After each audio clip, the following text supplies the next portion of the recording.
भू नमो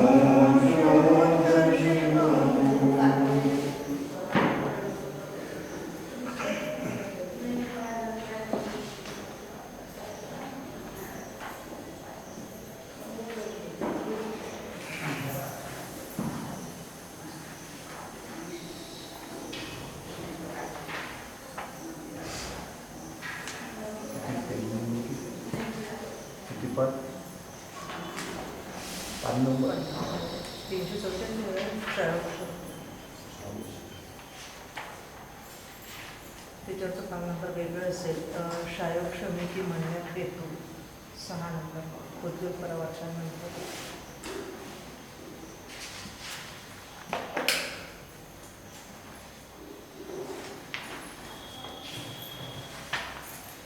त्याच्यातलं पान 335 34 334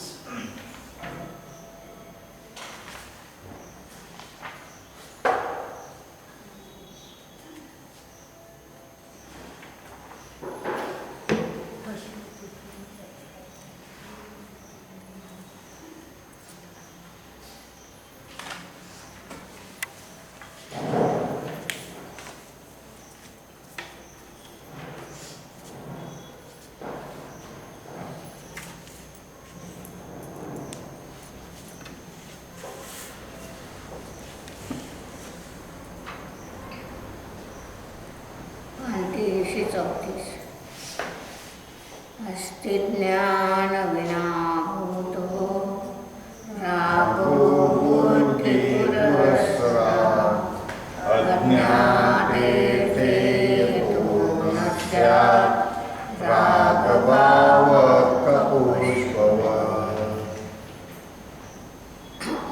ज्ञान अविनाभूतः बुद्धिपुरःसराः रागः अस्ति। ज्ञानाच्या अविनाभावी असा जो बुद्धिपूर्वक राग आहे तो राग ज्ञानाशी अविनाभावी नियमानं असतो। ज्ञान नाही आणि बुद्धिपूर्वक राग होईल ही गोष्ट शक्य नाही। म्हणून रागाचा आणि ज्ञानाचा, कोणत्या रागाचा? बुद्धिपूर्वक रागाचा आणि ज्ञानाचा हा असा अविनाभाव असणार आहे। अज्ञाते अर्थे म्हणतात जो पदार्थ ज्ञातच नाही त्याबद्दल राग काय येईल? म्हणून अज्ञाते अर्थे रागभाव हा खपुष्पवत न स्यात्। अज्ञात पदार्थ असेल तर खपुष्पवत आकाशाला फूल कधी असत नाही त्याप्रमाणे राग हा असू शकणार नाही। म्हणजे रागाचा आणि ज्ञानाचा असा अविनाभाव आहे। प्रकरण काय चालू आहे आपलं? इच्छा ही क्षायोक्षमिक आहे।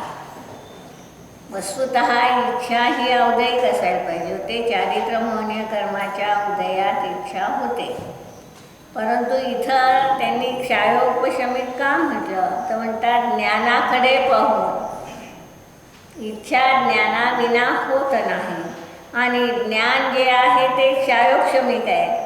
या अपेक्षेने इच्छेलाही त्यांनी क्षायोपशमिक म्हटलेलं आहे। आणि म्हणून त्याचा खुलासा करताना ते सांगत आहेत की ज्ञानाचा आणि बुद्धिपूर्वक रागाचा, तोही शब्द मोलाचा आहे, कोणत्याही रागाचा नाही, अबुद्धिपूर्वक रागाचा नाही। बुद्धिपूर्वक राग ज्ञानाविना होणार नाही। बुद्धिपूर्वक राग म्हणजे काय? जो स्वतःलाही ज्ञात होतो, दुसऱ्यालाही ज्ञात होतो, तो कशा आहे? बुद्धिपूर्वक। जो दुसऱ्यालाही ज्ञात होत नाही, स्वतःलाही ज्ञात होत नाही पण असतो, तो अबुद्धिपूर्वक। तर जेव्हा ज्ञात होणं हा शब्द आला तेव्हा ज्ञानाशिवाय तो राग होत नाही। म्हणून बुद्धिपूर्वक रागाचा आणि ज्ञानाचा असा अविनाभाव असणार आहे। हा खुलासा ते करता आहे। क्षायोक्षमी ज्ञान पदार्थात ग्रहण करीत असताना तद्रूप परिणत होते, ज्ञेयार्थ परिणमन करते। ज्ञेयार्थ परिणमन कशाला म्हटलं होतं आठवते ते? हां, नाही आठवत। ज्ञेयार्थ परिणमन कशाला म्हटलं होतं? आपण 3 गोष्टी पाहिल्या होत्या. एक ज्ञेयार्थ परिणमन, एक ज्ञप्ती परिवर्तन, दुसरं ज्ञप्ती परिणमन. ज्ञेयार्थ परिणमनात रागद्वेषानं सहित ज्ञान अभिप्रेत आहे. ज्ञप्ती परिवर्तनात रागानं रहित असूनही क्रमवती ज्ञान अपेक्षित आहे. आणि ज्ञप्ती परिणमनामध्ये क्रमवर्तीताही नाही. काय झाल्या? कोणत्या 3 गोष्टी झाल्या वाटतं?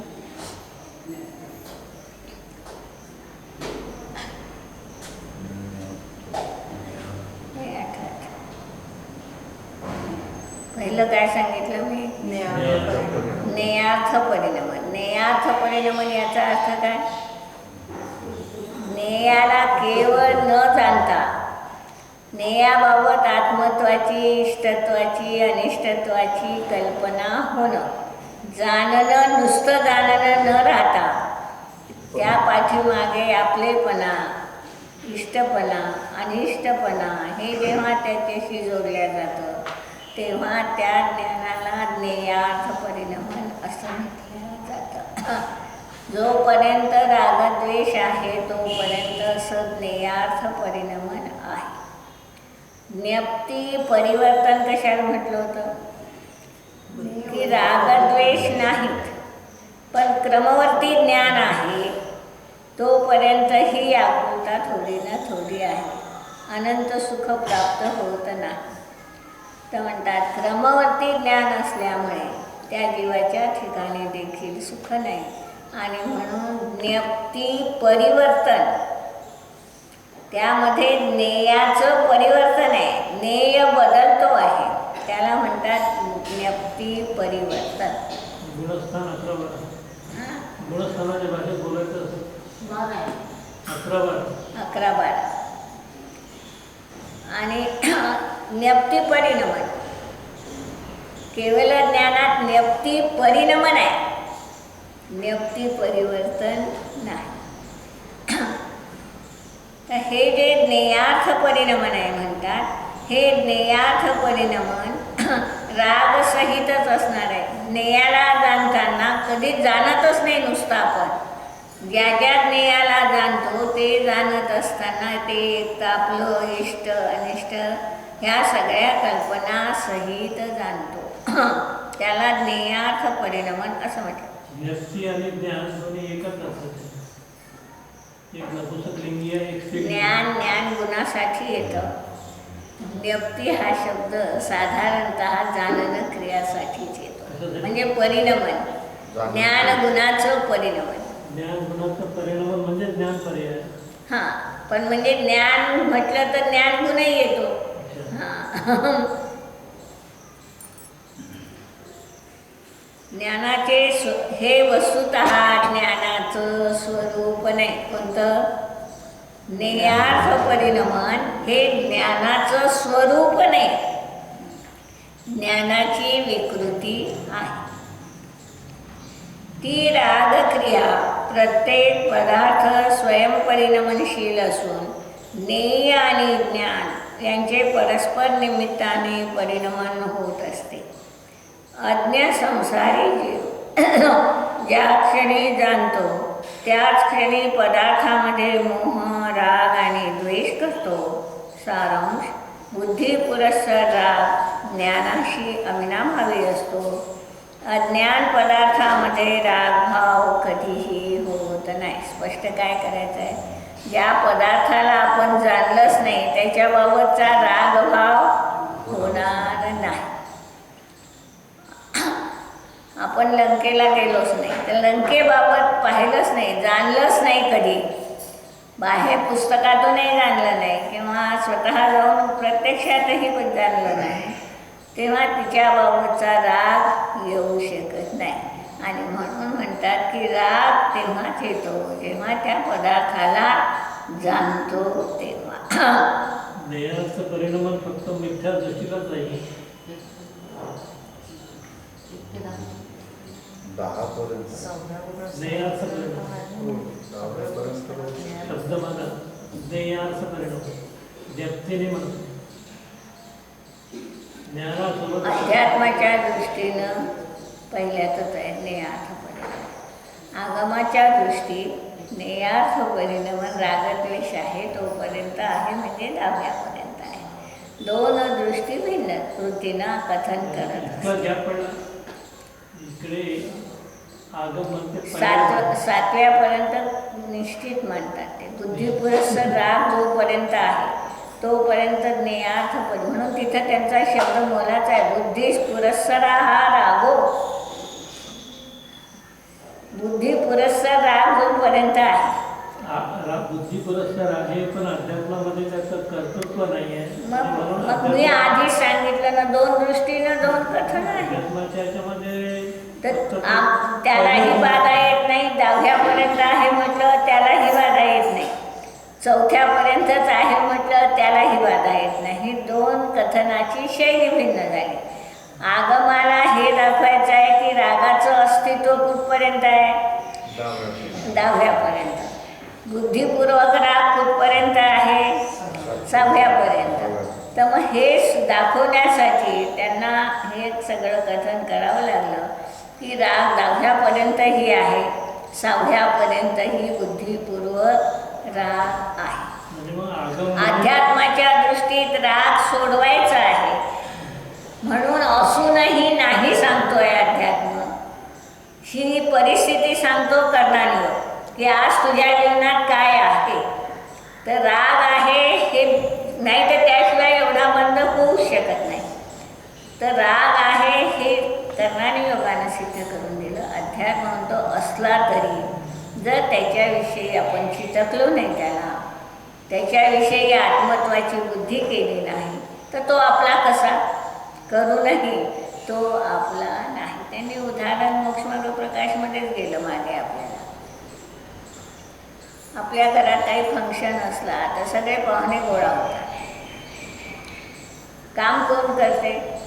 समजा लग्न आहे तर वरमाय वरबाप काम करत नाही. काम करतात बाकीचे सगळे पाहुणे. कर्तृत्व कोण घेतं? ते सगळे काम करणारे पाहुणे कर्तृत्व घेत नाही. हा काहीही न करणारा कर्तृत्व घेतो. त्याप्रमाणे मिथ्या दृष्टी काही काम करो अथवा न करो कर्तृत्व घेतच राहतो. आणि ज्ञानी जीव करत असला तरी देखील कर्तृत्व घेत नाही. इच्छा मोहनियाच्या उदयात आपण जे म्हणतो आणि इथे क्षणिक त्यांना हे तेच सिद्ध करता येते. बरोबर ते बरोबर आहे. परंतु त्यात वास्तविकता काय?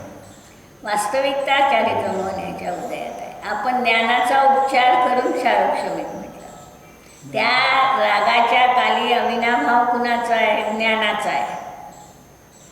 जाणल्याशिवाय नाही म्हणून ते खुलासा करतायत ना. जाणल्याशिवाय राग नाही. मग आता जाणणं कुणाची पर्याय? ज्ञानाची पर्याय. ती आली कशानं? उदयानं नाही आली ज्ञानावरणाच्या. ती क्षयोक्षमानं आली. म्हणून ज्ञानाच्या कडे पाहून ज्ञानाशिवाय इच्छा होत नाही हे पाहून ज्ञानाच्या दृष्टीनं जेव्हा आम्ही पाहतो तेव्हा तिला क्षारोक्षमिक म्हणतो. चारित्र मोहनियाच्या उदयाच्या दृष्टीनं तिच्याकडे पाहतो तेव्हा ती औदयिक रागद्वेष असणार आहे. म्हणून वस्तुतः इच्छा ही चारित्र मोहनियाच्या उदयात होणार आहे. म्हणून त्यांनी खुलासा केलाच. काल पाहिलं होतं आपण. हां, चारित्र मोहनियाच्या उदयात जेव्हा आपण म्हणतो तर तिथे कर्माचं उदयात याचा अर्थ निमित्त असताना हा स्वयं करतो. हां, इथं काही वाद नाही. त्यानं झाले एक गोष्ट नक्की, कर्माची भाषा जरी कर्मानुयोगाची ही राहील की कर्माच्या उदयात राग झाला, कर्माच्या क्षयोक्षमात भाव झाला, तरी हे नक्की आपण लक्षात ठेवायचं आहे की ती भाषा व्यवहाराची आहे, फसवी आहे. त्यात त्यांना सांगायचं वेगळं आहे की जीव स्वयंरागी द्वेषी झाला. त्यावेळी तो लक्ष कुणाचं करतो? कुणाला निमित्त स्वीकारतो तो आपल्या याने? तर त्या कर्माच्या उदयाला स्वीकारतो. म्हणूनच वास्तविकता या याच्यात जास्त वाटते. कर्माच्या उदयात म्हणण्यापेक्षा वास्तविक इच्छा ही ज्ञानाच्या क्षयोप्रमाणेच होते असं जास्त वास्तविक वाटतं असं मला म्हणायचं. तर केव्हाही तोच भाग आहे. आपल्या आपल्या क्रमनियतेनं त्या त्या गुणाची पर्याय येते. एका गुणाची पर्याय दुसऱ्या गुणाची आणत नाही. हा नियम आहे आपल्याजवळ. राग पर्याय चारित्रातून आली, ज्ञान पर्याय ज्ञान गुणातून आली. दोन पर्यायी एकाखाली आल्या आणि त्या दोन गुणाच्या दोन पर्यायीतही निमित्त नैमित्तिक भाव आहे. निमित्त नैमित्तिक संबंध नाही, एक लक्षात घ्या. भाव आहे. हां, ते निमित्त म्हटल्या जाते. दोन मधले अंतर का केलं मी? निमित्त नैमित्तिक संबंध फक्त दोन द्रव्यात, जीव आणि पुद्गलात. बाकी गुणामध्ये निमित्त नैमित्तिक संबंध असत नाही. तेही कर्मरूप दशेत आणि जीवाचा प्रामुख्यानं निमित्त नैमित्तिक संबंध असतो. निमित्त सगळे द्रव्य एकमेकांना.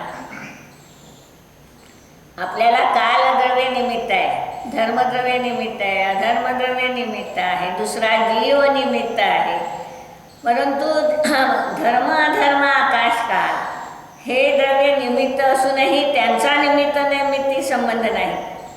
एक जीव दुसरा जीव याच्याशी निमित्त नैमित्तिक संबंध आहे. एक कर्म आणि जीव यांच्याशी निमित्त नैमित्तिक संबंध आहे. कारण ते दोघं विकृत होतात. बाकी जेव्हा आपण निमित्त पाहतो तेव्हा ते विकृत होतात असं नाही. एकटा जीव विकृत होतो, पुद्गल विकृत होतो, हे द्रव्य कधी विकृत होत नाही. आणि म्हणून हे दोन विसरायचं नाही. निमित्त नैमित्तिक संबंध हा भाग वेगळा आणि निमित्त असणं हा भाग वेगळा. तर ह्या दोन गुणाच्या दोन पर्यायी असा निमित्त नैमित्तिक भाव आहे. संबंध नाही, विकार करलच असं नाही. म्हणून तिथून छडालेपासूनही आपण ही गोष्ट पाहतात. त्यांनी काय सांगितलं? सम्यक साथे ज्ञान होई परी भिन्न अराधो लक्षण श्रद्धा ज्ञान दुहुमे भीर वाढो. सम्यक कारण ज्ञान ज्ञान कारज है सोई युगपत होते प्रकाश दीपक ते होई. ज्ञान आणि सम्यक दर्शन हे काय आहे म्हणतात? एक कारण आहे, दुसरं कार्य आहे. जसं एका वेळी होत आहे, एका द्रव्याच्या दोन गुणाच्या दोन पर्यायी आहेत आणि तरी देखील ते एक पर्याय दुसऱ्या पर्यायीला कारण म्हटलं. ज्ञानाच्या सम्यक ज्ञानपणामध्ये सम्यक्त्व कारण आहे, ज्ञानाच्या उत्पत्तीमध्ये सम्यक्त्व कारण नाही. नाही आलं मी काय बोलले? बरं ते लक्षात आलं. ज्ञानाच्या उत्पत्तीमध्ये ते सम्यक दर्शन कारण नाही. ज्ञानाची उत्पत्ती जी झाली ती ज्ञान गुणातून ज्ञान पर्याय आली. निमित्ताच्या दृष्टीनं पाहिलं तर क्षयोक्षम असताना आली. परंतु ज्ञान सम्यक होताना नियमाने सम्यक दर्शनाची निमित्तता लागली. म्हणजे ज्ञानामध्ये सम्यकपणा आणण्याचं निमित्त कारण सम्यक्त्व पर्याय झाले. ते निमित्त कारण आहे. त्या ज्ञानाचा सम्यक ज्ञानपणा त्याच्यातूनच आला. पण निमित्त जर त्यावेळी काय असेल तर असं दोन गुणामध्ये, एका द्रव्याच्या दोन गुणामध्ये देखील निमित्त नैमित्तिक संबंध असतो. निमित्त नैमित्तिक भाव आहे, ज्याला आपण परस्पर अवगाह म्हणून त्यांनी त्याचं नाव वेगळं ठेवलं. या दोन द्रव्यामध्ये निमित्त नैमित्तिक संबंधाचं नाव परस्पर अवगाह संबंध ठेवला. बाकी द्रव्यांचा निमित्त नैमित्तिक भाव आहे हे सांगितलेलं असणार आहे.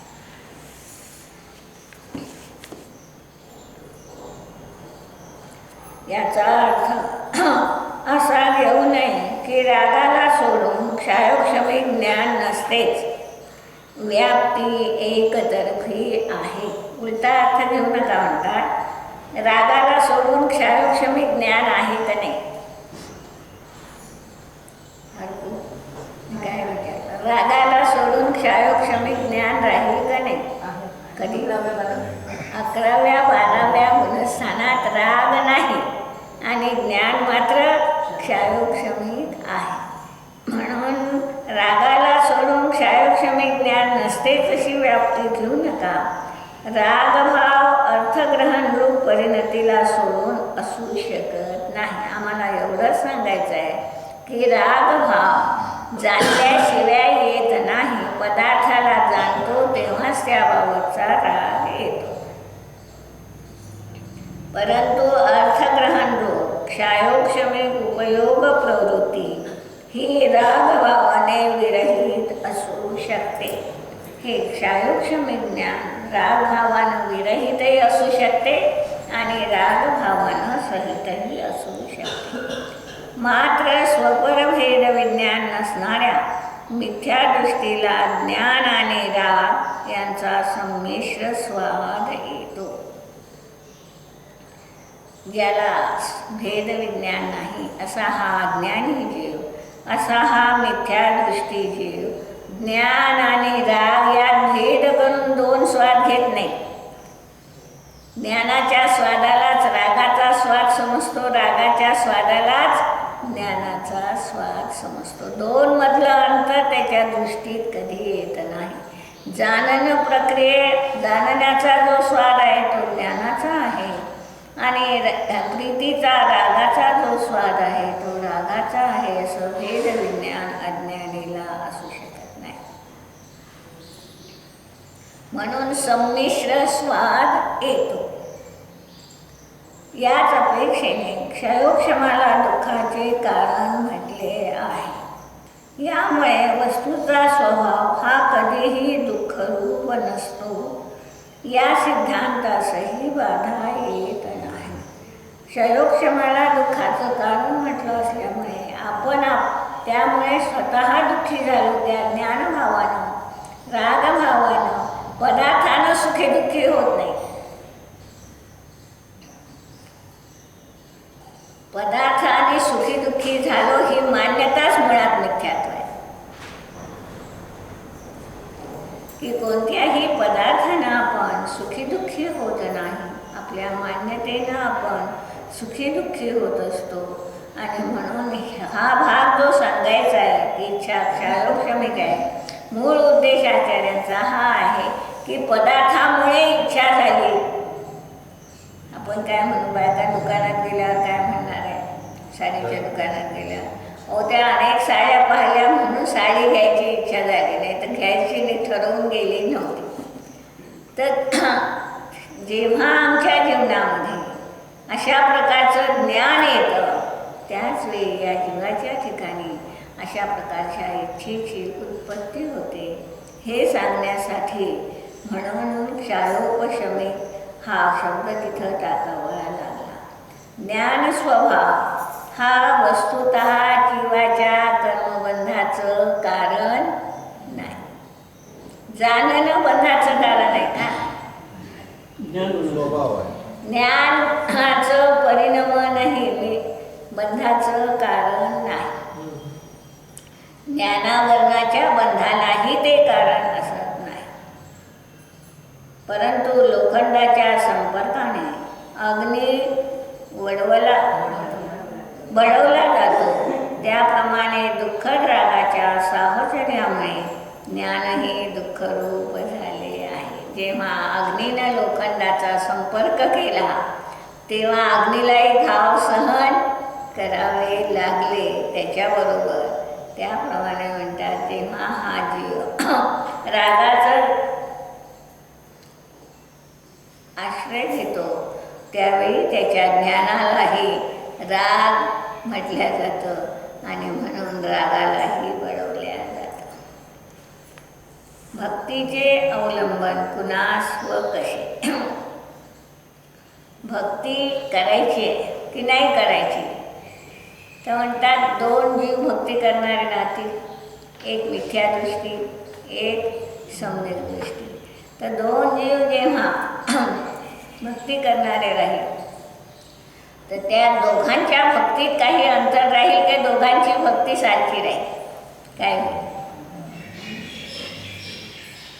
दोघांची भक्ती दिसायला सारखी राहील एखाद्या वेळी, परंतु दोघांच्या भक्तीत महान अंतर आहे. एक भगवंताची भक्ती करत असताना हे मानल की भगवंत तू माझं काही सुख दुःख दूर कर दे, किंवा तुझ्यामुळे माझ्यात काही भाव निर्माण झाले, ही अज्ञानीची मान्यता त्याच्यात असणार आहे. आणि ज्ञानीची मान्यता ही असणार आहे की तुझं फक्त निमित्त आहे, मी तर माझ्यामुळे सुखी होतो आहे, मी माझ्यामुळे दुःखी होतो आहे. व्यवहारी जीव अनंत भक्तीचे स्वरूपही अन्यथा समजतात. शास्त्रामध्ये जागोजाग वर्णिलेल्या भक्तीच्या फलाचे वर्णन ऐकून त्यातील निमित्त प्रधान वर्णनशैली न समजल्यामुळे खरोखरच भगवत भक्तीला मोक्षदात्री व सुख देणारी समजत असतात. रोज तुम्ही म्हणतात, काय म्हणतात? रक्ष रक्ष परमेश्वरा, नाही त्राता नाही त्राता नाही त्राता. काय भगवान तू माझी सुरक्षा करत राहा, तुझ्याशिवाय दुसरा कोणीही माझा रक्षण करता नाही. आता याच्यात भाव काय असायला पाहिजे आणि आपला भाव काय होतो? अन्यथा शरणम नास्ति त्वमेव शरणम. दुसऱ्याकडे कुणाकडे जायचं नाही, निमित्त म्हणूनही हुडकायचं असेल मला तर दुसरा निमित्त मला नको आहे कोणी. मला जो निमित्ताचा आश्रयही घ्यायचा आहे तो तूच राहायला पाहिजे, हा त्याच्या पाठीमागचा उद्देश आहे. तू माझी सुरक्षा कर. भगवान सुरक्षा करत बसत भगवंताला स्वतःचं आत्मकल्याण करण्याची काही गरज राहणार नाही. तर म्हणतात ह्या सगळ्या गोष्टी व्यवहारानं भक्तिप्रधान जे असते ते काही कथन करते. नेहमी काव्यात जशी वस्तू आहे तसंच कथन राहील असं असत नाही. त्याप्रमाणे हेही समजून घ्यावं लागत असतं. ते आम्ही समजलो नाही आणि म्हणून शांतीनाथ भगवान शांती देते, परशुनाथ भगवान संकट दूर करतात, आदिनाथ भगवान कुल परंपरेला वाढवतात, अशा अनेक कल्पना आम्ही आमच्या उराशी बाळगून आहोत.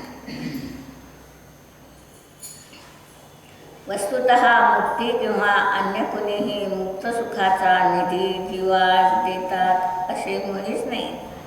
तथापि हा व्यवहारी निमित्त प्रधान निरूपणास वास्तविक समजून बसतो.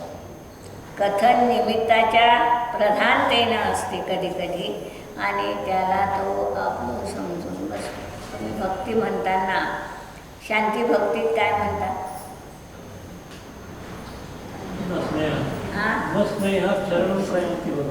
दृष्टीम प्रसन्नाम गुरु शेवटच्या श्लोकात आहे. पूज्यपाद आचार्य म्हणतायत भगवंतांना की दृष्टीम प्रसन्नाम कुरु. आता दृष्टी प्रसन्न करा याचा अर्थ काय? 2 दृष्टीनं ते कथन आहे. व्यवहारानं पाहिलं तर मोतीबिंदू आलेला होता आचार्यांच्या डोळ्यात आणि त्यामुळे भगवान किंवा गिरवाणी त्यांना दिसत नव्हती जशी पाहिजे तशी. आणि म्हणून तोही एक हेतू होता त्यांचा की मला तुझ्या दर्शनात तुझं रूप दिसलं पाहिजे. बाकी माझी काही अपेक्षा नाही की जगातले पदार्थ मला दिसावेत, यासाठी दृष्टी मला नको आहे. मला दृष्टी हवी आहे की तुझं रूप पाहून मला माझ्या रूपाचं स्वरूप लक्षात यावं, यासाठी दृष्टी हवी. आणि वास्तविक अर्थ काय असेल? जर पूज्यपाद आचार्य भावलिंगी संत होते तर त्याचा अर्थ वास्तविक काय असेल की माझ्या जीवनात ही जी सम्यक दृष्टी आली आहे, ही सम्यक दृष्टी अजून वृद्धिंगत होत राहो किंवा नसेल तर ती येऊ. दृष्टी कोणती? शुद्धात्म्याची दृष्टी. आता ते कळालं नाही तर अर्थ काय लावला? त्यांना पूज्यपाद आचार्य जर डोळ्याची दृष्टी मागू शकतात, तर आम्ही नाही मागू शकत काय?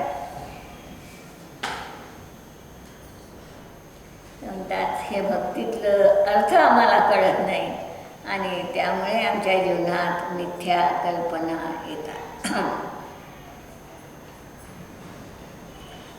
परंतु भक्ती ही मंदकषाय रूप शुभ प्रवृत्ती आहे व ती उदयजन्य आहे. भक्ती कशी आहे?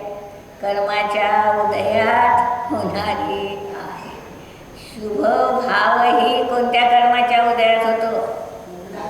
पाप कर्माच्या उदयात शुभ भाव होतो. पुण्यकर्माच्या उदयात शुभ भाव नाही होत. पाप कर्माच्या उदयात शुभ भाव होतो. यामुळे वस्तुतः बंधच होतो. म्हणून ती मोक्षाचे साक्षात कारण नाही. अरहंताची भक्ती, गुरुची भक्ती, चिनवाणीची भक्ती कुणाचीही असू द्या, ती साक्षात मुक्तीचं कारण नाही, साक्षात रागाचंच कारण आहे. अरहंताची अथवा सिद्धांची भक्ती ही स्वरूप निर्णयामध्ये फार मोठे निमित्त आहे निमित्तच. पण अधिकात अधिक ते असं एक निमित्त आहे की आमच्या जीवनात आम्ही आमच्या सम्यक दर्शनाच्या उत्पत्तीकडे वळू शकतो. त्यातही एक गोष्ट निश्चित आहे, आम्हाला वळता येते. म्हणून मी शब्द मोलाचा टाकला. ते दृष्टी नाही देऊ शकत, ते दृष्टीचंही निमित्त नाही. दृष्टीचं निमित्त तर कर्माचा उपशम नाही सम्यक दर्शन व्हायचं. परंतु तिकडे वळण्यासाठी आधीच्या भूमिकेत भगवंताचं दर्शन हे अवलंबन निमित्त रूपानं असणार आहे. एवढेच का,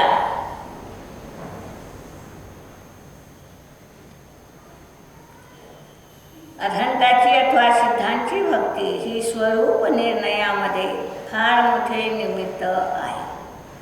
निमित्त प्रधान पर्याय मूळ जीवास अवलंबनाशिवाय प्रवृत्ती करता येत नसल्यामुळे हे साधन सांगितले आहे.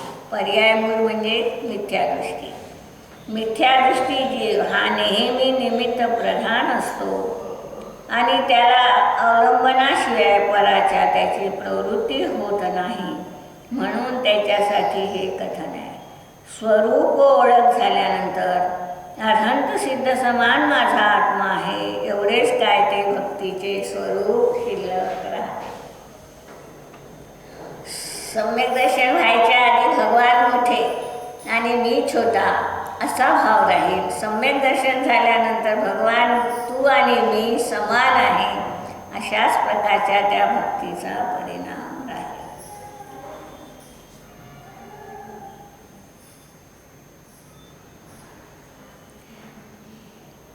तेथे या साधनाचे प्रयोजनही संपलेले असते. सम्यक दर्शन झालं तर अनंत सिद्धाची भक्ती राहील, ती कधी राहत नाही. अशी ही निमित्त प्रधान भक्ती अज्ञानी जीवालाच असते. शब्द मोलाचा टाकला कोणता? निमित्त प्रधान भक्ती. केवळ निमित्त मानून भक्ती करत असेल तर चालेल, पण निमित्तानं काही होते असं मानून भक्ती करत असेल तर ती नियमाने अज्ञानीलाच असू शकते. परंतु ज्ञानी जीवाची ज्ञान प्रवृत्ती ती अशुभाकडे वळू नये म्हणून किंवा तीव्र राग प्रवृत्तीचा अभाव व्हावा म्हणून तो या भक्तीचे अवलंबन घेत असतो. ज्ञानीही घेतो. प्रश्न उभा राहिला, ज्ञानी तर घेतो तर ठीक आहे, पण ज्ञानी तर घेतो मग काय करा? तुम्ही तर सांगितलं का अज्ञानीला भक्ती आहे आणि भक्ती तर ज्ञानीच्याही जीवनात अधिक दिसते. याचं कारण काय? ज्ञानी जीवाची ज्ञान प्रवृत्ती अशुभाकडे जाऊ नये म्हणून तो भगवंताची भक्ती करतो की 5 इंद्रियांच्या विषयाकडे आपल्या भक्तीचा परिणाम जाऊ नये म्हणून, किंवा तीव्र राग प्रवृत्तीचा अभाव व्हावा म्हणून. कशायाची? मंदता व्हावी निदान, तीव्रता तरी आपल्या जीवनात असू नये. या 2 उद्देशानं ज्ञानीही भक्ती करतो. अज्ञानी काही मिळवण्याच्या, काही दूर करण्याच्या दृष्टीनं भक्ती करतो. ज्ञानी जे भक्ती करतो ते फक्त 2 मध्ये, की मी माझ्या आत्म्यात स्थिर राहू शकत नाही म्हणून अशुभाकडे जर प्रवृत्ती जाईल तर त्यापेक्षा शुभाची ठीक, या अर्थानं तो एक तर वळतो, एक तर तीव्र कषायाचा अभाव व्हावा म्हणून वळतो. तेही शुद्ध आत्म्याचे परिज्ञान व्हावे हे प्रयोजन समोर ठेवूनच तो भक्तीचे वास्तविक स्वरूप आणि मूल्य समजून असतो. त्या भक्तीच्या अवलंबनानंही आपल्याला आपल्या शुद्ध आत्म्याचं परिज्ञान व्हावं हे प्रयोजन तो क्षणभरही विसरत नाही आणि मूल्य समजून असतो. त्यामुळे तो आपल्या स्वरूप प्राप्तीचा पुरुषार्थ हा परस्वाधीन कधी ठेवत नाही. या दृष्टीने खऱ्या अर्थाने अरहंत भक्ती ही सम्यक दृष्टीलाच असते. खऱ्या अर्थानं जर पाहिलं तर भक्ती जी आहे ती सम्यक दृष्टीलाच असते. शुभापेक्षा शुभ चांगलं ही मान्यताही मिथ्याच आहे ना. कोणत्या दृष्टीनं म्हणतो तेव्हा मान्यता मिथ्या आहे. आता इथंच आचार्यांना म्हटलं याला मग मिथ्या म्हणाल काय? नाही, तिथं म्हणलं तर नाही. मग तर त्यांना हे सांगायचं आहे की अशुभाकडे वळू नये. अशुभाच्या दृष्टीनं शुभ चांगलं म्हणणं हा भाग वेगळा, परंतु शुद्धाच्या दृष्टीनं तोही वाईट आहे. त्यांनी म्हणून 3 भेद जे केले होते, अप्रतिक्रमण, प्रतिक्रमण आणि तिसरं अप्रतिक्रमण. तर पहिल्या अप्रतिक्रमणाच्या दृष्टीनं शुभभाव चांगला आहे प्रतिक्रमण, पण शुद्धाच्या दृष्टीनं तोही विषकुंभ आहे. दृष्टी लावावी लागते. 1-2 मिनिटात नकाशा काढलेला आहे, पुढचा श्रेणीसाठी समजून घेऊया. कर्माची ही अशी मालिका असणार आहे. बांधलेलं जे काही कर्म आपल्याजवळ असतं ते बांधलेलं कर्म उदयावलीपासून तर सत्तेतल्या त्याला आपण उपरितन स्थिती वगैरे नाव देणार आहोत. अशा प्रकारची ही कर्माची मालिका असणार आहे.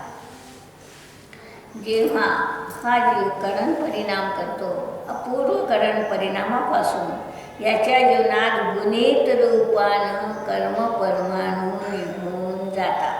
गुणश्रेणी निर्जरा याचा शब्दशः अर्थ आहे गुणित रूपानं कर्म परमाणू निघून जाणं. जे जाणार होते, सोप्या भाषेत पाहायचं झालं आपल्या तर, जे जाणार होते त्यापेक्षा अधिक पटीनं कर्म निघून जाणं याचं नाव गुणश्रेणी निर्जरा आहे. पहिल्या भागाला उदयावली नाव दिलं आहे. इथून एवढ्या भागाला नाव काय दिलं? गुणश्रेणी आयाम हे नाव दिलं. इथून एवढ्या भागाला उपरितन स्थिती हे नाव दिलं. हा सगळा भाग उपरितन स्थितीचा असणार आहे. गृहीत धरूया या 3 निशिकातले कर्म परमाणू 1,00,000 कर्म परमाणू उचलले, म्हणजेच त्यांचं अपकर्षण म्हणा. जीव उचलत नाही, जरी भाषा तशी असली तरी ते समजायचं नाही की इथले 1,00,000 परमाणू किती निशिकातले? 3 निशिकातले 1,00,000 कर्म परमाणू जर अपकर्षित झाले तर काय होईल म्हणतात. काही उदयावलीमध्ये दिल्या जातात ते 1,00,000तले परमाणू.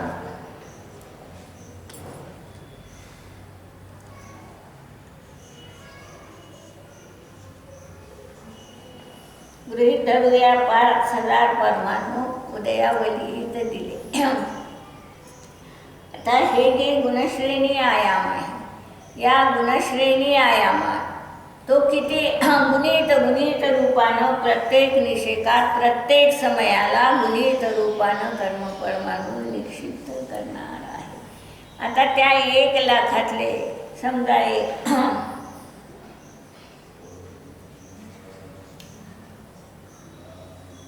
20,000 परमाणु त्यांनी गुणश्रेणी आयामात दिले.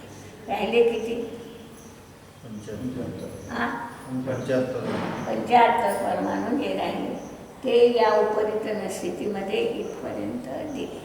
तर अशा प्रकारचे इथं तर कमी कमी दिल्या जातात आणि इथं गुणित रूपानं दिल्या जातात. म्हणून याचं नाव आहे गुणश्रेणी आयाम. तर जिथं कर्म परमाणु गुणित रूपानं येतात, पहिल्या समयात 4 आले असेल तर दुसऱ्या समयात 16 येईल, तिसऱ्या समयात 64 येईल, ह्या 128 येईल. असे गुणित रूपानं प्रत्येक समयाला या निषेकांमध्ये कर्म परमाणु येत असतात. हा एक निषेक उदयावलीचा जर फल दिलं असेल तर हा इथं राहू शकतो का? फल देऊन हा कारमान वर्गणारूप झाला.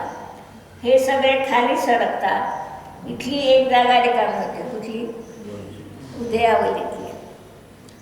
यातला एक निषेक खाली येतो, यातला एक निषेक इथं येतो. म्हणजे ही दोन्ही भरल्या जाते. असं करता करता शेवटी उदयाला कसं येईल? गुणित रूपानं कर्म परमाणु उदयाला येत राहतील आणि हे गुणित रूपानं उदयाला येऊन जाणं, याचंच नाव आहे गुणश्रेणी निर्जरा. की जेव्हा हा जीव आपल्या शुद्धात्म्याकडे उपयोग लावतो किंवा परिणतीतही शुद्धात्मा घेतो, त्यावेळी नियमाने कर्माची अशी गुणश्रेणी निर्जरा कर्माच्या योग्यतेनं सहज होत राहते. बोलू नको म्हणत, उद्या वाचताना निज निधी निज को बताए, अनंत अनंत उपकार है, इसके जिनवाणी मागो, वंदना शतवार है, वंदना शतवार. रामानी के ज्ञान से सूझे लोका